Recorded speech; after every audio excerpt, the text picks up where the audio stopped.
Sir,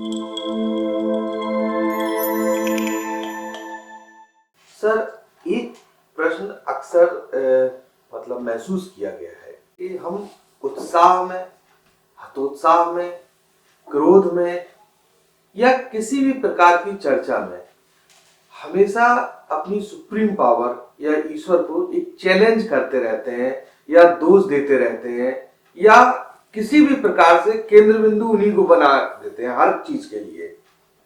क्या ऐसा होना चाहिए? केंद्र बिंदु तो है ही है वास्तव में। जब हम कह रहे हैं कि सुप्रीम पावर है ना, तो केंद्र बिंदु क्या है, सब कुछ वही है ना। और अगर हम किसी भी आवेश में, चाहे वो दुख का हो और चाहे सुख का हो, किसी भी आवेश में अगर उनको याद कर रहे हैं तो यही इस बात का प्रमाण है कि वो सुप्रीम है। नहीं, सुप्रीम होने पर क्वेश्चन नहीं हो रहा है। क्वेश्चन इस बात पर है कि कोई भी चीज हो जाता है कि जैसे एक छोटा सा एग्जांपल कि भगवान हम उस समय परेशान थे तब आप कहाँ थे, आपकी पावर कहाँ थी, या कोई बड़ा एक्सीडेंट हो जाता भगवान तब तुम कहाँ थे। तो इस तरीके से हम लोग उनको कहीं ना कहीं चैलेंज करते रहते हैं, भगवान तुम में दम हो तो हमें रोक कर दिखाओ, या इस तरीके की जो बातें हैं। क्या ये वास्तव में कहना और करना सही है? नहीं, सही तो नहीं है, ये तो नहीं कहा जा सकता कि सही है। लेकिन ये है कि आदमी जो है, हमने जैसा पहले कहा कि आदमी आवेश में, चाहे आवेश चाहे वो सुख का हो या दुख का हो, फिर से हम उसी बात को रिपीट कर रहे हैं, दोनों ही स्थितियों में किसको याद करेगा? जो उससे ज्यादा सुप्रीम होगा। क्योंकि अपने नीचे वाले को याद करने से कोई उसका भला नहीं होने वाला है ना। उसको ना तो कोई उससे फायदा मिलने वाला है और ना ही उसको वो जो है अपने उस आवेश को, उस अपने उत्साह को उससे शेयर कर सकता है। शेयर किससे करेगा? जहां उसको लगेगा कि हमारी बात को सुना जाएगा। तो हमें ऐसा लगता है कि अगर सामान्यतः हम लोग हिंदू के लिए बात कर रहे हैं, हिंदू लोग ऐसा करते हैं, जैसे कोई कष्ट आया उनके, हे भगवान आपने क्या कर डाला। तो क्या वास्तव में भगवान नहीं किया है वो? एक चीज।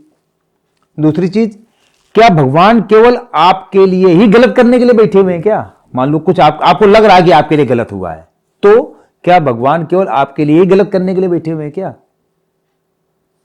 तो इसको अगर हम लोग इस तरीके से देखें कि एक घटना होती है, उस घटना में अलग अलग पक्ष होते हैं, उसके बहुत सारे पक्ष होते हैं, लेकिन हर व्यक्ति, हर पक्ष जो होता है उसका, उस घटना का, उसके परिणाम को अलग अलग तरीके से डिफाइन करता है।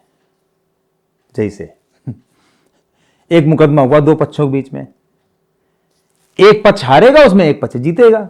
मान लो दो पार्टियों के बीच मुकदमा है, तो जो पक्ष हारा है उसके लिए परिणाम उसका निगेटिव है, उसको लगेगा भगवान ने ये क्या कर डाला हमारे लिए।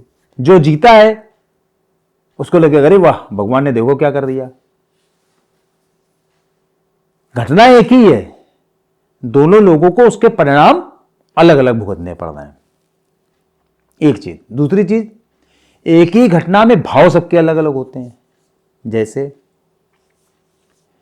अपने परिवार का अपना कोई इष्ट मित्र, अनन्य व्यक्ति अगर दुनिया से विदा होता है, जब उसकी मृत्यु होती है, तो हम लोग दुखी हो जाते हैं। और वैसे दुनिया में लोग, हजारों लोग मर रहे हैं, रोज मर रहे हैं। तो क्या हर व्यक्ति के मरने से हम लोग दुखी हैं? नहीं है।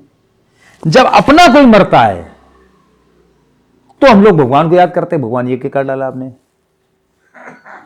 और विशेषकर तब जबकि उस व्यक्ति के मरने से हमको कोई नुकसान हो रहा होता है, चाहे हम नुकसान किसी भी तरीके का हो, चाहे हमको फाइनेंशियल नुकसान हो रहा हो, चाहे हमको सोशल नुकसान हो रहा हो, चाहे हमको उसका जो आवरण मिला हुआ था अभी तक, हमारा जो संरक्षण कर रहा था, उसके संरक्षण का नुकसान हो रहा हो। तो जब हमको नुकसान होता है तो हम लोग इस बात को याद करते हैं, भगवान आपने क्या कर डाला। और नहीं तो हमारे पड़ोस में या और कोई दूर दराज में कोई मरता है तो क्या हम लोग इस तरीके से सोचते हैं? नहीं सोचते हैं। मरा तो वो भी है ना, मरा वो भी व्यक्ति है, मरा ये भी है जो आपके परिवार का है। तो दोनों में अंतर क्या है? अंतर केवल ये है कि हमारा स्टेटस क्या है उस पूरी घटना के प्रति, उस पूरी घटना में हमारा स्टेटस क्या है, इतनी तो है। उस स्टेटस के कारण ही हम भगवान को कहते हैं कि आपने क्या कर डाला, अच्छा कर दिया तो अरे वाह भगवान ने ये क्या कर दिया, बहुत बढ़िया कर दिया। और अगर बुरा हो गया, हमारे प्रति वो घटना बुरी हो गई, तो हम कहते हैं कि भगवान आपने क्या कर डाला, है ना। घटना कोई भी गलत नहीं होती है। इस सृष्टि में जो भी घटनाएं हैं सब, अगर हम लोग ये मान भी लें कि सब भगवान ही कर रहे हैं, तो भी कोई घटना भी जो है बुरी या अच्छी नहीं होती है। उस घटना को देखने वाला जो पार्टी है, जो मतलब उसका पक्ष है, उसके लिए किसी के लिए अच्छी होगी, किसी के लिए बुरी होगी, किसी को उस बात से कोई मतलब ही नहीं होगा, तो ना उसमें कोई प्रतिक्रिया नहीं व्यक्त करेगा, ना उसके लिए अच्छे के लिए प्रतिक्रिया व्यक्त करेगा, ना उसके बुरे के लिए प्रतिक्रिया व्यक्त करेगा। तो मुख्य चीज क्या है कि जिसका जिस तरीके, जिस घटना का जो प्रभाव पड़ रहा है, उसके हिसाब से उस व्यक्ति की प्रतिक्रिया है। एक तो ये सामान्य सा उत्तर हो गया ना।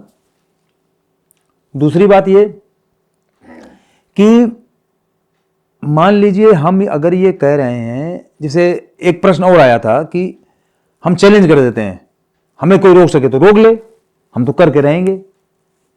तो क्या हम सुपर पावर को चैलेंज कर रहे हैं? क्योंकि कोई रोक सके तो रोक ले, मतलब कोई एक रोक सकता है, बाकी दूसरा तो नहीं रोक सकता है।